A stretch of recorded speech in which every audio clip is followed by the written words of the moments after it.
8-martga ayollarga, uydagi ayollarga mana shu narsani hadya qilib olib beringlar. Bu juda ham foydali apparat. Vodorodni so'qiladi, antioksidan xususiyatga ega. Hozir ko'pchilik ayollar to'g'ri ovqatlanish, ozishga, teridagi muammolar bilan kurashib yuribdi-yu, bu shu narsaga yordam beradi. Antioksidan suv. Ko'p kremlarda ham antioksidan xususiyatiga ega. Ular razmeri kattaroq bo'ladi, 8, 400, 500 atrofida. Buni molekulyar razmeri 2 antioksidan. Ko'rasizlar. Molekulyar vodorodi bu yerda ideal chiqyapti.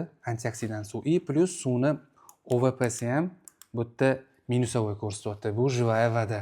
Ichiga toza suv solasizlar, taymerni bosib qo'yasizlar, suvlar lechebniy qilib beradi.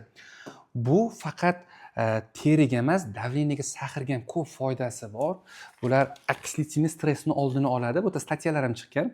Pochkaga, ko'jaga, sertsa, miya faoliyatiga, o'pkalarga bor.